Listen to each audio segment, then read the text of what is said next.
राधे कृष्ण आप सभी को। वैशाख मास महात्म्य अध्याय 5।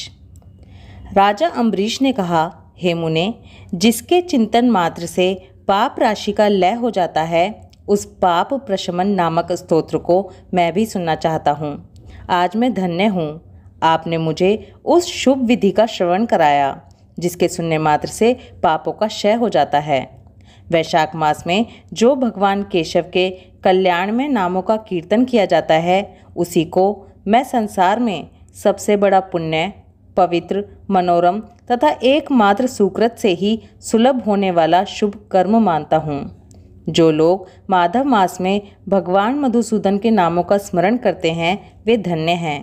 अतः यदि आप उचित समझें तो मुझे पुनः माधव मास की ही पवित्र कथा सुनाएं। सूत जी कहते हैं, राजाओं में श्रेष्ठ हरिभक्त अम्बरीश का वचन सुनकर नारद मुनि को बड़ी प्रसन्नता हुई। यद्यपि वे वैशाख स्नान के लिए जाने को तैयार थे, तथापि सत्संग में आनंद आने के कारण रुक गए और राजा से बोले, महिपाल, मुझे ऐसा जान पड़ता है कि यदि दो व्यक्तियों में परस्पर भगवत कथा संबंधी सरस वार्तालाप छिड़ जाए तो वह अत्यंत विशुद्ध अंतःकरण को शुद्ध करने वाला होता है।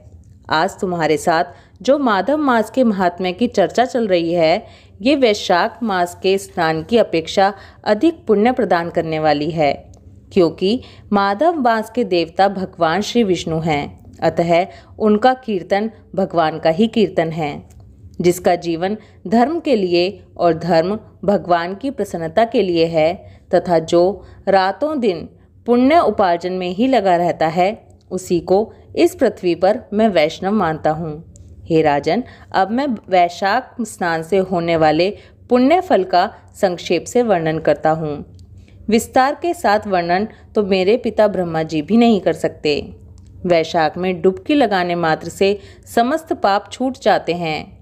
पूर्व काल की बात है, कोई मुनीश्वर तीर्थ यात्रा के प्रसंग से सर्वत्र घूम रहे थे। उनका नाम था मुनि शर्मा। वे बड़े धर्मात्मा, सत्यवादी, पवित्र तथा शम, दम एवं शांति धर्म से युक्त थे। वे प्रतिदिन पितरों का तर्पण और श्राद्ध करते थे। उन्हें वेदों और स्मृतियों के विधानों का सम्यक ज्ञान था। वे मधुर वाणी बोलते और भगवान का पूजन करते रहते थे। वैष्णवों के संसर्ग में ही उनका समय व्यतीत होता था। वे तीनों कालों के ज्ञाता, मुनि, दयालु, अत्यंत तेजस्वी, तत्वज्ञानी और ब्राह्मण भक्त थे। वैशाख का महीना था।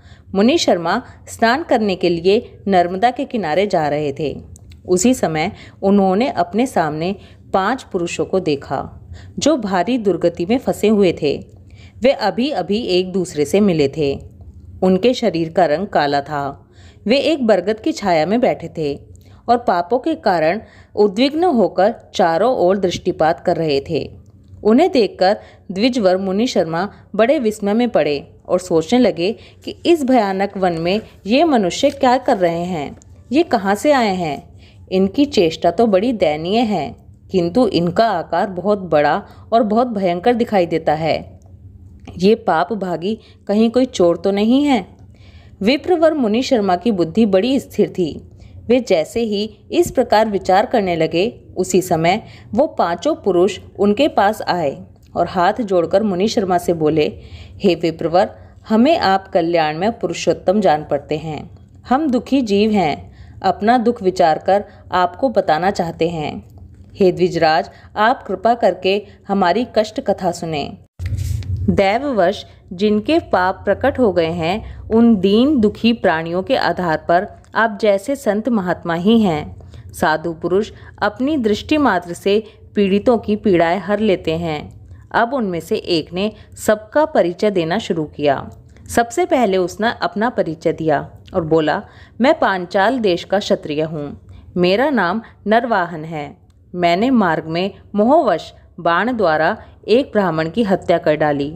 मुझसे ब्रह्म हत्या का पाप हो गया, इसलिए शिखा, सूत्र और तिलक से रहित होकर इस पृथ्वी पर घूमता हूँ और सबसे कहता फिरता हूँ कि मैं ब्रह्म हत्यारा हूँ। मुझ महापापी ब्रह्मघाती आप कृपा की भिक्षा दें। इस दशा में पड़े पड़े मुझे 1 वर्ष व्यतीत हो गया। मैं पाप से जल रहा हूँ, मेरा चित्त शोक से व्याकुल है। तथा ये जो सामने दिखाई देते हैं, इनका नाम चंद्र शर्मा है। ये जाति के ब्राह्मण हैं। इन्होंने मोह से मलिन होकर गुरु का वध किया है। मगध देश के निवासी हैं। इनके स्वजनों ने इनका परित्याग कर दिया है। ये भी घूमते घामते दैवात यहाँ आ पहुँचे हैं। इनके भी ना शिखा है और ना सूत्र। ब्राह्मण का कोई भी चिन्ह इनके शरीर में नहीं रह गया है। इनके सिवा ये जो तीसरे व्यक्ति हैं, इनका नाम देव शर्मा है। ये भी बड़े कष्ट में हैं। ये भी जाति के ब्राह्मण हैं, किंतु मोहवश वैश्य की आसक्ति में फंसकर शराबी हो गए थे। इन्होंने भी पूछने पर अपना सारा हाल सच सच कह सुनाया। अपने प्रथम पापाचार को याद करके इनके हृदय में बड़ा संताप होता है। ये सदा मनस्ताप से पीड़ित रहते हैं। इनको इनकी स्त्री ने, बंधु बांधवों तथा गांव के सब लोगों ने वहां से निकाल दिया है। ये अपने उसी पाप के साथ घूमते हुए यहाँ आए हैं। ये चौथे महाशय जाति के वैश्य हैं। इनका नाम विदुर है। ये गुरु पत्नी के साथ समागम करने वाले हैं। इनकी माता मिथिला में जाकर वैश्या हो गई थी और इन्होंने मोहवश 3 महीनों तक उसी का उपभोग किया है। परंतु जब असली बात का पता लगा है तो बहुत दुखी होकर इस पृथ्वी पर घूमते हुए भी ये यहाँ आए हैं। हम में से जो ये 5वें दिखाई दे रहे हैं, ये भी वैश्य हैं। इनका नाम नंद है। ये पापियों का संसर्ग करने वाले महापापी हैं। इन्होंने प्रतिदिन धन के लालच में पड़कर बहुत चोरी की है। पातकों से आक्रांत हो जाने पर इन्हें इनके परिवार वालों ने त्याग दिया है। तब ये स्वयं भी खिन्न होकर यहाँ आ पहुँचे हैं। इस प्रकार हम 5 महापापी एक स्थान पर जुट गए हैं। हम सबके सब दुखों से घिरे हुए हैं। अनेक तीर्थों में घूम आए, मगर हमारा घोर पातक नहीं मिटता। आपको तेज से उद्दीप्त देखकर हम लोगों का मन प्रसन्न हो गया है। आप जैसे साधु पुरुष के पुण्यमय दर्शन से हमारे पापों का अंत हो जाएगा। हे स्वामी, कोई ऐसा उपाय बताइए जिससे हम लोगों के पापों का नाश हो जाए। हे प्रभु, आप वेदार्थ के ज्ञाता और परम दयालु जान पड़ते हैं। आपसे हमें अपने उद्धार की बड़ी आशा है। मुनि शर्मा ने कहा, तुम लोगों ने अज्ञानवश पाप किया, किंतु इसके लिए तुम्हारे हृदय में पछतावा है तथा तुम सबके सब सत्य बोल रहे हो। इस कारण तुम्हारे ऊपर अनुग्रह करना मेरा कर्तव्य है। मैं अपनी भुजा उठाकर कहता हूँ, तुम मेरी बात सुनो। पूर्व काल में जब मुनियों का समुदाय एकत्रित हुआ था, उस समय मैंने महर्षि अंगिरा के मुख से जो कुछ सुना था, चैत्र महीने की अमावस्या को कस्तूरी, कपूर, मल्लिका, विश्वास करने योग्य है। वस्तुओं से युक्त मेरी आराधना जल कुंभ का दान स्वयं भगवान विष्णु के लिए करता है, ऐसी ही बात बताई है। 96 श्राद्ध करने का पुण्य निसंदेह ही मिलता है। दूसरा कोई तृप्ति का साधन नहीं है। पिता से बढ़कर कोई गुरु नहीं है। ब्राह्मणों से उत्तम दूसरा कोई पात्र नहीं है तथा भगवान विष्णु से श्रेष्ठ दूसरा कोई देवता नहीं है। गंगा की समानता करने वाला कोई तीर्थ, गोदान की तुलना करने वाला कोई दान, गायत्री के समान जप, एकादशी के तुल्य व्रत, भार्य के बराबर कोई मित्र, दया के समान धर्म तथा स्वतंत्रता के बराबर कोई सुख नहीं है। गृहस्थ से बढ़कर आश्रम और सत्य से बढ़कर सदाचार नहीं है। इसी प्रकार संतोष के समान सुख तथा वैशाख मास के समान महान पापों का अपहरण करने वाला दूसरा कोई महीना नहीं है। वैशाख मास भगवान मधुसूदन को बहुत ही प्रिय है। गंगा आदि तीर्थों में तो वैशाख स्नान का सुयोग अत्यंत दुर्लभ है। उस समय गंगा, यमुना तथा नर्मदा की प्राप्ति कठिन होती है।